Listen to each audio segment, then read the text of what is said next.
Hey guys, this is Jam of Jam19.ph and welcome back to my channel, and today we're gonna unbox and take a closer look at the Moto G 5G Plus. So this, I believe, is one of the most affordable, if not the most affordable 5G smartphone here in the Philippines. And yes, I'm really excited for this one, not just because of 5G, but this one also packs a Snapdragon 765 processor, which is a really powerful processor.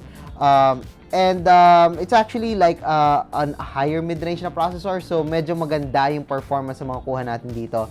We also got your quad camera setup at the back with a 48 megapixel main camera and also a dual selfie camera on this smartphone. So the smartphone also comes with a 5,000 mAh of battery, which is quite interesting kasi medyo malaki yung battery niya, so I'm expecting that we can get a long battery life on this smartphone.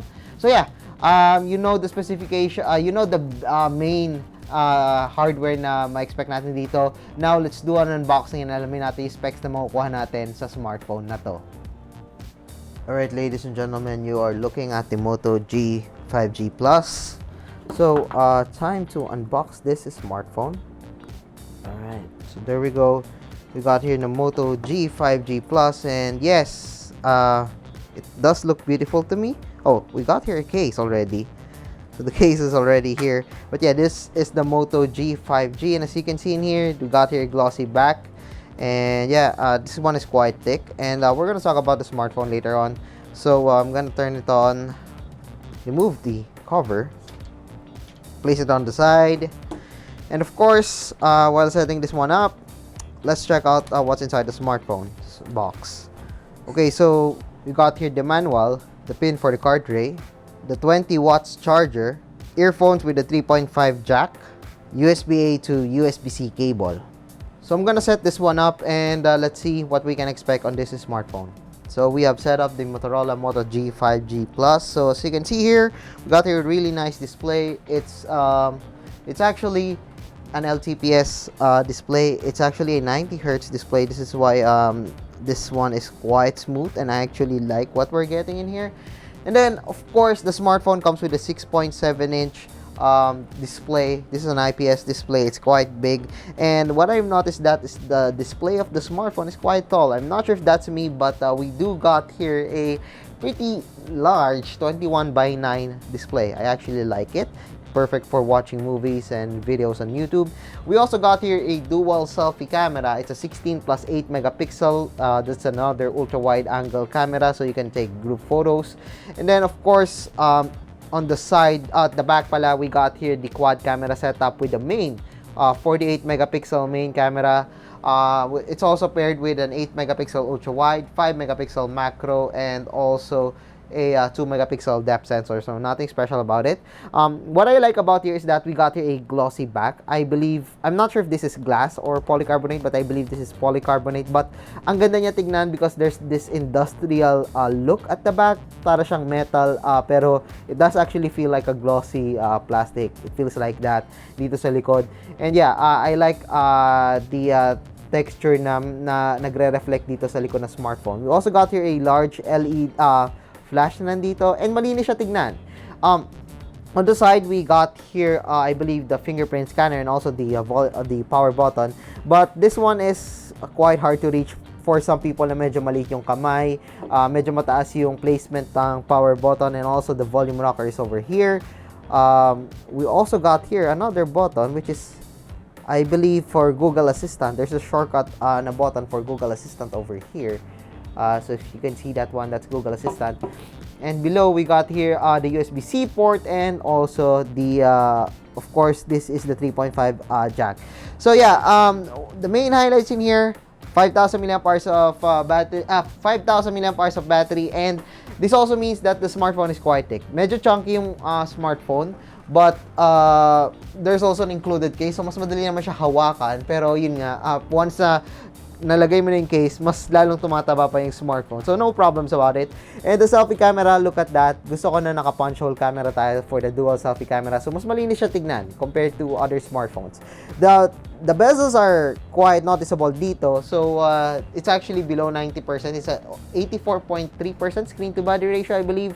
So, medyo makapal yung bezel natin dito sa taas at baba. Pero yeah, it doesn't distract me. I mean, we still got here a decent specifications inside. And again, 90 Hz refresh rate and also a 765 processor inside, which is quite capable of running games at a higher settings. So yeah, nakita nyo naman dito, it's smooth and there's not much nakasama dito sa software niya. We got here the Google Duo, Moto application. So yeah, nothing to see masyado. We got Google applications masyado dito, and you can see in here na wala nga tayo masyado ma-scroll because there's not much application that is included in this one, which I really like kasi mas prefer ko na kakaunti yung applications natin. So, how about the camera of the smartphone?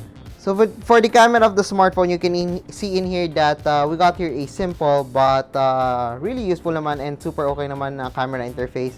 Of course, we got here the control for the mic, the stabilization, flash. Of course, we got here the settings. Makikita nyo naman that we were using a 48 megapixel or 12 megapixel rather na quad pixel na camera. The video can go up to 4K, which I really like, and of course the slow motion can go up to 240 FPS on HD. The selfie camera, as you can see in here, can record full HD videos, and then 16 megapixel on the front camera, but you can use quad pixel, so 4 megapixel, and of course there's slow motion pa rin on the front camera, which is a plus for me. And then, yeah, basically, it's everything that you need on a setting sa camera. It's very useful, very easy to use. And I you know, got different photo modes, video modes. And, yeah, I'm gonna show you some of the shots that I took using the Moto G 5G Plus. So, as you can see in here, maganda yung shot natin dito. Maganda yung kulay. It's not the best one. Parang nakukulangan ako sa likod. Parang medyo kulang sa warm yung photo. But, yeah, I'm still fine with this one. So, with this one, medyo na-softan ako dito sa shot na to. This is actually using, I believe, the wide angle lens. Pero medyo na-softan ako even for the wide angle lens. Hindi siya ganun ka-sharp. So, this one is using the main camera of the smartphone and I like the details that we're getting in here. So, hindi masyadong mailaw dito. But, yeah, we're still getting the details and the colors are just fine. Not the best one, but it's fine. I actually like this shot because kitang-kita ko yung colors na na-produce dito. Maganda yung shot dito, not just because may details tayo nakuha dito, but the colors that were produced dito shot na to is quite okay. In this shot, nakita ko yung details ng aso and maganda yung nakuha kong details dito, especially sa fur, and the colors are quite fine. For the selfie camera, you can see in here that the wide-angle lens doesn't have a discoloration, which is a plus, but it's very soft for me for the wide-angle lens. So if you're taking a photo using the wide-angle lens, be sure na may decent lighting condition tayo dito. Lastly, there's my selfie, and the selfie isn't the best one, but it's quite fine naman sa akin na ganito yung shot na nakuha natin. But yeah, it's not the best one even for its price range. Siguro mas nag-expect lang ako na mas maganda sana, but it will do the job pag naman hindi kayo mahilig mag-selfie, and it will be just fine. So yeah, I guess that's it dito sa ating unboxing and hands-on of the Moto G 5G Plus. It's a really cool smartphone. I like what we're getting in here. We got a nice 5,000 mAh of battery. I believe kayang tumagal nito. But the main takeaway in here is that we got 5G and a 765 processor, and the display is quite big for me for content consumption and the 90 Hz refresh rate. So yeah, I guess that's it dito sa unboxing hands-on natin. So if you like this video, don't forget to give us a thumbs up. And of course, if you haven't subscribed to my channel yet, well, now is the time to subscribe. So once again, I'm JomOnline.ph. Thank you for watching. See you guys again in my next video.